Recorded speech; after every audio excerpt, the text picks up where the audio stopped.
그 ChatGPT는 인류 역사상 가장 빠른 속도로 사용자를 모았습니다. 여기 보시면 거의 수직으로 올라가는데요. 그 전까지는 인스타그램이 제일 빨랐습니다. 이 친구가 이 정도 빨라서 어떤 일이 생겼냐면 직원이 14명일 때 1조 4천억에 페이스북이 팔렸습니다. 그런데 챗GPT는 거의 수직으로 올라가죠. 굉장한 일입니다. 인류 역사상 처음 있는 일이었어요. 그래서 타임즈가 2월 16일에 The Arms Race is Changing Everything이라는 표지 기사를 냅니다. 여기서 왜 AI Arms Race라고 불렀을까를 뒤에 설명을 드리겠습니다. 그 GPT-4가 나오면서 그 미국 교도사 시험 상위 10%로 통과를 합니다. 챗GPT는 GPT 3.5 버전인데요. 얘도 미국 변호사 시험을 통과하긴 하는데 하위 10%로 통과했어요. 그런데 몇 달 뒤에 나온 GPT-4가 상위 10%를 통과하고 이런 성적을 냅니다. 그래서 우리가 왜 챗GPT에 열광하게 됐을까? 크게 두 가지 이유가 있다고 생각을 해요. 하나는 거대 언어 모델의 불현듯 나타나는 능력입니다. 이때까지 볼 수가 없었던 인공지능은 사람처럼 추론할 수 없다.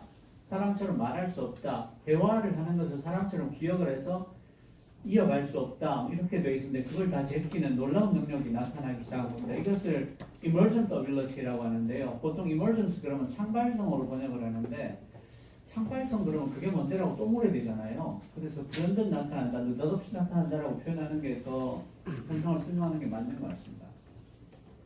그 AI 스케일링 도라는 게 있습니다. 컴퓨팅 파워를 마이너일수록 데이터 사이즈를 크게 하면 크게 할수록 4개 변수를 많이 잡을수록 능력이 계속 좋아지더라. 거의 선형으로 좋아지더라는 건데요. 되게 웃기는 거는 거기에 사용한 모델이 뭔지는 그렇게까지 큰 영향을 미치지 않더라는 거예요. 그러니까 모델은 대강 써도 어마어마한 우주한 컴퓨팅 파워를 집어넣고 어마무지한 데이터를 집어넣고 굉장히 많은 수의 매개변수를 잡으면 능력이 거의 전형적으로 늘어나더라. 그래서 타임즈가 AI Arms Race라는 말을 붙인 거예요. 근데 이렇게 할 수 있는 게 실제로는 구글, 마이크로소프트, 중국의 바이두, 그리고 끄트머리에나 중간쯤에 한국의 네이버 이 정도밖에 없습니다. 그러니까 인공지능은 그 기본 특성상 자연 독점적인 성격을 가질 수밖에 없다. 자연 독과점일 수밖에 없다라는 게 굉장히 큰 특징이 됩니다. 그리고 불현듯 나타나는 능력이라는 게 이런 건데요. 그 학습 연산 그 양이 10의 22제곱을 넘어가면서 전에 보지 못했던 능력들이 튀어나옵니다. 근데 이게 왜 튀어나오는지 아직까지 설명하는 이론은 없습니다. 그러니까 이 인공지능의 개발을 발명이라기보다는 발견에 가깝다라고 얘기하는 게 이런 부분입니다. 어마무지하게 뛰어난 능력들이 10의 22제곱을 넘어가는 학습을 하게 되면 튀어나오는데 왜 나오는지 몰라. 그러니까 구글의 그 피차이 그 CEO도 이건 블랙박스다라고 얘기를 합니다. 이 불현듯 나타나는 능력이 굉장히 좋기도 하지만 한편으로 인공지능에서 나타나는 hallucination, 그러니까 굉장히 멀쩡한 거짓말들의 원인이 되기도 하는 것 같습니다. 그러니까 얘가 스케일을 높이면 이런 능력들이 굉장히 크게 갑자기 튀어나오기도 하지만 비슷한 위험들도 갑자기 튀어나오기도 합니다. 그게 지금 현대 AI의 가장 큰 특징이라고 할 수 있습니다. 그래서 얘를 파운데이션 모델이라고 합니다. 그 챗GPT 같은 경우에 3.5조 개의 문서를 가지고 5조 개의 문서인가요? 5조 개의 문서를 가지고 학습을 했는데 그러니까 세상에 나와 있는 거의 모든 문서를 다 읽은 셈이죠. 그랬더니 어떤 전문 분야에 대해서도 물으면 곧잘 대답을 하더라고 해서 얘를 파운데이션 모델, 모든 것의 기반이 될 수 있는 모델이다 라고 해서 파운데이션 모델을 봅니다. LLM은 Large Language 모델, 거대 언어 모델이라는 뜻입니다. GPT-4 같은 걸 LLM이라고 봅니다.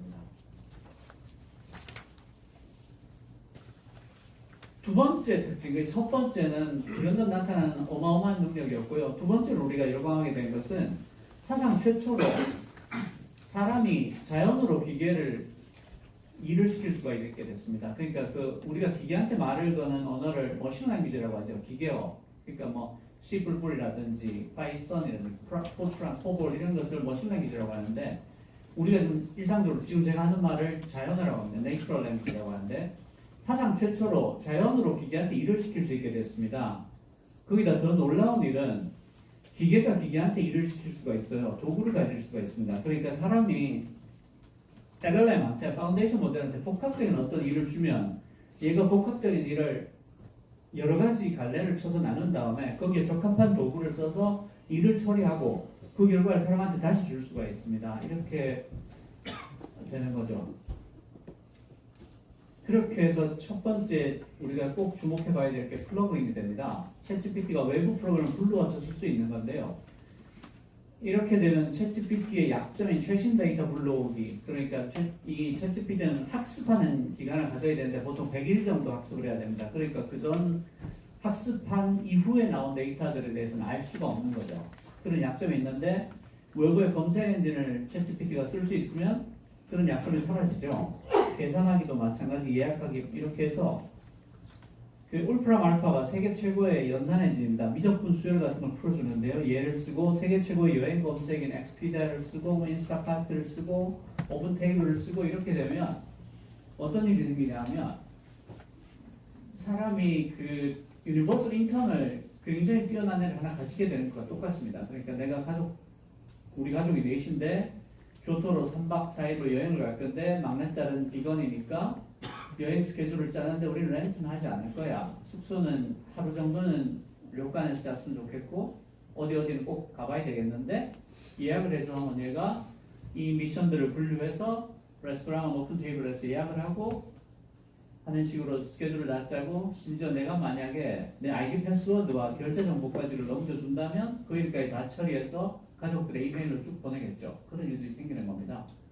이게 왜 무서운가 하면 이렇게 될 때 굉장히 많은 서비스들이 그 오픈 AI와 마이크로소프트의 품 안으로 들어가서 얘들이 떼주는 고객들을 나눠 먹고 살 거냐 아니면 밖에서 외롭게 독립운동을 하다가 굶어 죽을 거냐라는 질문을 받게 될 수 있다는 거예요.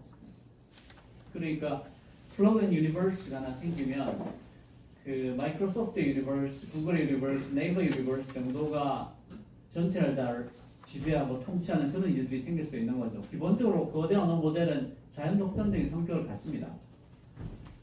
그 반대편에 API가 있습니다. API가 여러분들이 꼭 알아놓으셔야 될 단어인데요. 프로그램 간에 어떤 약속한 바에 따라서 데이터를 넘겨주거나 아니면 약속된 행동을 해주는 겁니다. 내가 이런 API를 줄 테니까 이걸 가지고 나한테 요청을 해라. 그러면 정해진 포맷에 따라 데이터를 주거나 혹은 정해진 행동을 하겠다. 그게 API입니다. 앞으로 끝도 없이 들을 얘기니까 이건 꼭 기억해 두십시오. 그 챗GPT가 자기 데이터는 하나도, GPT-4가 자기 데이터는 하나도 공개하지 않으면서 API만 공개했어요. 이걸 하면 어떤 일이 생기냐면 제가 워드를 열고 굳이 브라우저를 찾아가지 않더라도 오늘 내가 무슨 보고를 해야 되는데 목차를 좀 써달라고 하면 목차가 툭 나옵니다. 워드에 뚝 떨어지는 거죠. 그럼 그 목차를 보고 내가 마음에 들게 조정을 한 다음에 이 목차에 따라서 내용을 채워줘 하면 다시 내용을 축 채워줍니다. 그게 다 합해서 2분, 1, 2분밖에 안 걸려요. 그러니까 브라우징을 할 이유도 없어지고요. 검색을 할 이유도 없어지는 거죠. 제가 생각하건데 내년 말까지 전 세계에 나와 있는 모든 애플리케이션의 90%가 어떤 형태로든 AI API를 달고 나올 겁니다. 그리고 전 세계에 나와 있는 모든 이미지의 절반 이상이 AI가 손댄 게 될 거예요. 이건 피할 수가 없습니다. 그 구글의 킴 게브르가 2020년 12월에 발표하면 안 된다고 구글에서 많은 논문을 발표했다는 이유로 해고당합니다. 이게 굉장히 상징적인 사건이었는데요. 그 내용을 보면 이 LLM이 환경적으로 옳지 않다. 지금 그 알려진 바로는 챗GPT가 질문 하나, 그 프롬프트 하나를 처리하는데 물 500ml를 쓴다고 그래요. 그 쿨링을 해야 되니까 매개 변수가 1750억 개니까요. 엄청난 연산을 하거든요. GPT-4는 매개 변수가 1조 개라고 알려져 있습니다. 그리고 돈도 너무 많이 든다. 그리고 이게 굉장히 중요한데요. 인터넷에 있는 5조 개의 문서를 다 학습을 하면요. 그 안에는 온갖 편견과 잘못된 정보가 다 들어가 있다고 봐야 됩니다. 그러니까 얘는 자기가 배운 대로 말하는 애거든요. 그러니까 온갖 편견가 들어가 있다는 거고, 또 하나 무서운 것은 인터넷에서 존재감이 부족한 언어들이나 문화들이 사라지게 된다는 겁니다.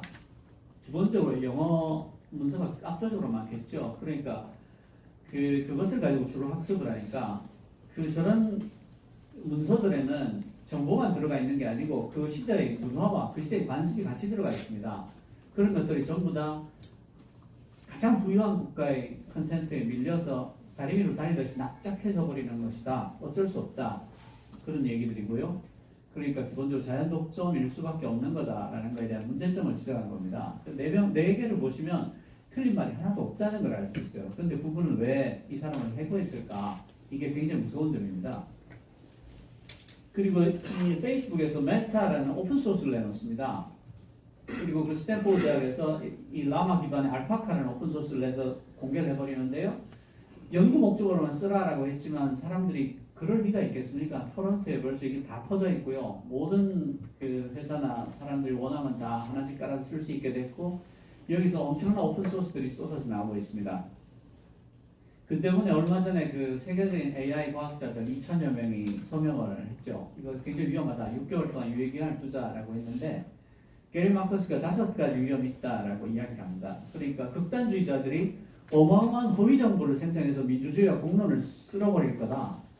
예전에 어떤 국회의원이 그 양국관리법의 잘못된 점을 챗GPT한테 물어가지고 봐라, 이거 컴퓨터도 이렇게 틀렸다고 하지 않냐라고 했는데 잘못된 점을 물으면 잘못된 점에 관해서 얘기를 하고 좋은 점에 관해서 물으면 좋은 점을 얘기합니다. 얘는 시킨 대로 대답하는 애예요. 그러니까 극단주의자들이 이게 잘못된 어떤 거를 얘기해달라고 얘한테 이야기를 하면 엄청나게 그럴듯한 얘기를 밑도 쏟아낼 겁니다. 그중에 거기서 한 1,000개에서 2,000개를 만들어서 온라인에 뿌린 다음에 반응이 있는 것들 한 20개만 출연해서 그걸 갖다가 대량으로 막 사방에 던지면 어떤 일을 하겠습니까? 환각이 잘못된 의료 정보를 생성하는 거고요. 콘텐츠 파운드 문제입니다. 콘텐츠 파움이 검색 알고리즘을 이용해가지고 어떻게든 광고 수익을 먹는 걸 목적으로 하는 그런 친구들인데요. 이 친구들이 집에다가 저런 걸 하나 깔아놓고 돌리기 시작하면 옛날에 100개, 200개를 생성했다면 지금은 10,000개, 10만 개를 생성할 수 있는데요. 아침마다 신문을 보고 그날의 인기 키워드를 집어넣고 콘텐츠를 생성하러 간 다음에 한 5분 만에 1,000개, 2,000개를 올린다고 생각해 보십시오. 그 인기 키워드를 보고 들어간 사람들이 검색을 해서 원본을 찾을 가능성이 몇 %쯤 될 것 같습니까? 그러니까 오리지널이 실종할 수밖에 없는 거죠. 근데 문제는 이 친구들이 과연 옳은 글을 그렇게 올리냐? 아니에요. 얘들은 클릭만 받으면 되기 때문에 굉장히 선정적이고 이상한 것들을 1,000개, 2,000개, 10,000개 그러니까 컨텐츠감이 10개만 있어도 10,000개에서 10만 개의 컨텐츠가 그날 아침마다 올라가고 점심마다 올라가고 하는 거죠. 인기 키워드가 생길 때마다 검색창에 몇십만 개의 가짜들이 올라갈 수 있다 이런 얘기예요. 그래서 양 랭큰, 제프 힌튼, 스튜어트, 러셀 모두 굉장한 우려를 표하기 시작했습니다. 그러니까 연구하는 건 좋은데 최소한 배포할 때는 기준이 있어야 하는 것 아니냐. 이 배포의 기준을 국제적으로 만들자. 그렇지 않으면 큰일 난다. 라는 거죠. 더 무서운 게 오토GPT입니다. 오토GPT가 스스로 적응한다. 그러니까 스스로 코드를 계산하기 시작한다. 이럴 때 어떤 문제가 생기냐면 우리가 AGI라고 하지 않습니까? Artificial General Intelligence가 인간의 지능을 넘어서는 건데 AI가 만약 스스로 자기 코드를 계산하기 시작하면 얘가 인간의 지능을 넘어서는 순간을 인간이 알아챌 수 있을까라는 문제가 생깁니다. 알 수가 없죠. 그러니까 얘가 어느 날 하수도 뚜껑을 다 닫은 다음에 사람들을 죽여버릴지도 모르죠. 그러니까 보조 목표를 자율적으로 설정할 수 있게 해도 굉장한 문제가 생깁니다. 그러니까 얼라이먼트, 사람의 윤리를 갖다가 얘한테 학습시키는 것을 얼라이먼트라고 하거든요. 정렬이라고 하는데 그 보조 목표를 자기 마음대로 설정하게 하는 순간 정렬 문제가 생깁니다. 그 보조 목표에 대해서는 정렬할 방법이 없거든요. 그래서 뭘 해야 하냐까지 왔습니다. 5가지가 없다. 이걸 국회에서 꼭 해줬으면 좋겠다라는 말씀을 드리고 싶은데요. 한국의 국회가 자기들이 법을 만드는 곳이라는 걸 잊어먹고 있다는 생각이 들 때가 많습니다. 왜 필요한 법을 만들지 않느냐? 왜 저렇게 끌려다니냐? 이런 답답함이 굉장히 많은데요. 여기도 국회에서 법을 해결할 수 있는 부분들이 꽤 있으니까 꼭 좀 해주시길 바랍니다. 사실은 한국에서는 챗GPT를 제대로 만들 수가 없습니다. 정부 자료들이 다 기계가 읽을 수 없는 형태로 되어 있어요. 2025년도에나 공개할 예정이라고 밝혔고요. 판결문 같은 경우도 리스트가 나오지 않습니다. 검색을 해야지 보여주는데 그나마 한 건씩 검색해야 되고 결과도 기계로 처리할 수 없는 이미지 PDF로 나옵니다. 거기다가 국세 데이터는 지방정부가 쓸 수가 없어서요. 지방정부가 복지정책을 펼친 다음에 이게 그 대상자의 소득 개선에 얼마나 기여했는지를 알 방법이 없습니다. 그러니까 주먹구구로 쓴 다음에 마음의 위안을 삼아야 되는 그런 형편입니다. 굉장히 이상하죠. 인증 데이터를 왜 못 쓰냐. 이런 것들이 다 국회에서 법으로 해결할 수 있는 일들입니다. 왜 그럼 이렇게 됐을까 하면 데이터를 공개를 하는데 왜 하는가에 대해서 합의가 없었기 때문입니다. 이 데이터를 뭐 하려고 공개하는 데 대한 합의가 없어서 미국 같은 경우에는 공공 데이터일 수 있으려면 반드시 이 조건을 갖춰야 된다라고 합의가 있습니다. 그러니까 모든 세금으로 만든 데이터들은 누구나 검색 가능해야 한다. 그리고 누구나 접근할 수 있어야 하고 기계가 처리할 수 있게 호환성이 있어야 하고 재사용할 수 있어야 된다. 이게 원칙입니다. 이 원칙을 지키지 않으면 공공 데이터를 치지 않습니다. 왜 이런 원칙이 나왔냐? 공공 데이터를 개방하는 이유가 있거든요. 그 목적에 맞추려고 하면 이 자격이 있어야 된다는 거예요. 그러니까 먼저 원칙을 세우고 그 다음에 행동을 취하고 그 다음에 법을 만들어야 이렇게 목적에 맞는 일을 할 수 있습니다. 1997년에 OECD에서 암호화 정책을 세울 때는 반드시 이렇게 해야 한다는 권고안을 낸 게 있습니다. 이게 97년도에 나온 겁니다. 보십시오. 2번을 보십시오. 어떤 수단이든지 선택할 수 있어야 되죠. 한국은 공인인증서 하나만 선택할 수 있겠습니다. 그리고 시장의 요구에 따라 발전해야 한다고 했죠. 시장의 기술이 무지막지하게 발전했는데도 10년 동안 공인인증서만 갖고 있었습니다. 그래서 어떻게 됐습니까? 얼굴인식, 지문인식 전부 다 애플이 내놨죠. 한국의 보안 산업들은 다 말라 죽었습니다. 10년 동안 공인인증서 하나밖에 못 파니까 다른 기술 회사들이 다 말라 죽은 거예요. 시장 요구에 따라 발전하지 않은 거죠. 국제적으로 호환이 안 됐습니다. 그래서 우리는 아마존이나 알리바바 가서 물건을 사오지만 한국 쇼핑몰들은 외국에 물건을 못 팔았어요. 그리고 책임도 지지 않았습니다. 공인인증서가 왜 그렇게 오랫동안 버텼냐면 그걸 쓰기만 하면 금융기관에 모든 책임을 면책을 해줬거든요. 그러니까 금융기관이 그걸 안 쓸 도리가 없는 거죠. 97년도에 OECD에서 이렇게 원칙을 가지고 해야 된다라고 권고를 했는데도 불구하고 대한민국 정부가 이 짓을 한 겁니다. 이게 뭐예요 이게? 얼마나 민폐를 끼쳤습니까? 97년도에 전 세계가 합의한 원칙이 있는데 이런 짓을 하고 있단 말입니다. 이게 국회에서 할 수 있는 일이에요. 국회가 원칙을 가지고 하면 됩니다. 법을 세우면 돼요. 얼마나 시민들을 괴롭혔습니까? 그리고 지금은 너무 전문적이어서 관료들만 가지고는 안 됩니다. 일반 그 행정고시를 한 관료들은 전문가는 아니거든요. 그 뉴욕시티가 세계 최고의 스마트 시티가 된 이유가 딱 하나 있습니다. 전문가들을 모아서 민관으로 위원회를 만든 다음에 최종 결정은 반드시 민간인만 할 수 있다라는 원칙을 정했어요. 그거 하나 가지고 세계 최고의 스마트 시티가 됐습니다. 미국에는 F18이 있고 영국에는 GDS, Government Digital Service라는 부처가 있는데요. 저 부처는 전부 다 소프트웨어 개발자 전문가 수백 명들이 일을 하고 있습니다. 그 백악관의 디지털 비서도 세계적으로 널리 알려진 해커가 담당하고 있습니다. 전문가 일은 전문가가 해야 됩니다. 그러니까 정부 24에 로그가 없습니다. 로그 데이터가 안 쌓여있기 때문에 누가 어떤 서비스를 얼마큼 쓰는지, 어디서 장애가 났는지, 어디서 페이지가 꺼져졌는지를 알 방법이 없어요. 사용 기록이 하나도 안 남아 있습니다. 전문가가 있었다면 절대로 있을 수 없는 일이죠. 그리고 정말 눈에 보이는 위험들이 있습니다. 기본적으로 자연독과점입니다. 이대로 두면 몇 개의 마이크로소프트, 구글, 바이두 몇 개가 전 세계를 다 먹어버리게 됩니다. 그리고 오리지널이 다 사라지게 되죠. 지적재산권도 문제가 되고요. 그리고 피싱이 난리가 날 겁니다. 얼마 전에 그 트럼프가 경찰에 쫓겨서 잡혀서 구속됐다는 이미지 보신 적 있으시죠? 근데 그게 목소리까지 똑같이 만들 수가 있습니다. 그러니까 여러분들의 어머니나 아버지한테 밤에 전화가 오는 겁니다. 여러분의 목소리로. 굉장히 다급하게. 내가 술을 먹고 운전하다가 사람을 치었는데 지금 돈이 2,500만 원이 없으면 구속될 판이다. 한밤중에 그런 전화가 오면 어떻게 되겠습니까? 그런 일들이 생산형 인공지능에서는 즉시 일어날 수 있습니다.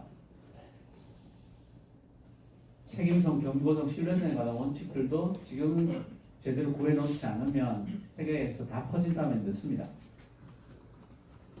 이건 국제적 연대로만 풀 수 있습니다. 왜냐하면 전 세계적인 사건이거든요. 얼마 전에 이탈리아에서 챗GPT를 금지해서 어떤 일이 생겼냐? VPN 수요가 어마무지하게 늘었습니다. 마음의 출발지를 속여서 어떻게든 챗GPT를 쓰고 싶다는 거죠. 그리고 소수의 IT 천재들에게 맡겨둘 수 없습니다. 챗GPT나 GPT-4 같은 경우에 우리가 충분히 윤리적으로 학습을 시켰다라고 주장합니다. 오픈 AI에서. 그렇지만 너 어떻게 학습을 시켰는데 공개하지 않습니다. 어떤 윤리를 집어넣었는데 알려주지 않습니다. 학습 데이터는 뭘 썼는데 공개하지 않습니다. 그러니까 이 친구들 몇 명이서, 서너 명이서 전 세계 사람들이 어떻게 써야 될지를 판단하고 결정하고 있는 겁니다. 소수의 IT 천재들이 지금 전 세계가 AI로 갖게 될 위험을 그냥 우리들이 잘 알아서 관리하고 있다라고 말하고 있는 거예요. 굉장히 이상한 일이죠.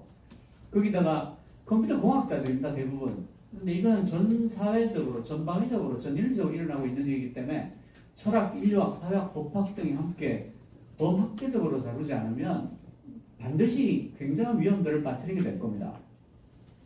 그리고 공론화를 해야 됩니다. 사람들한테 먼저 이게 뭔지를 가르쳐 드리고 그 다음에 그걸 가지고 같이 토론을 해서 룰을 만들어야 됩니다. 여기서 꼭 경계해야 될 게 공인인증서 같은 일을 하면 안 된다는 겁니다. 갈라파고스를 만들어도 안 되고요. 그 다음에 한국 기업들은 우리 규정을 듣겠지만 MS나 구글은 미국에 있어서 우리 규정을 못 듣네? 그러면 그런 규정을 하면 안 됩니다. 역차별이 되거든요. 그러니까 전 세계적으로 연대를 해야 된다. 함께 풀어야 된다. 그런 말씀을 드립니다. 예, 이걸로 20분을 제가 맞춘 것 같습니다. 감사합니다.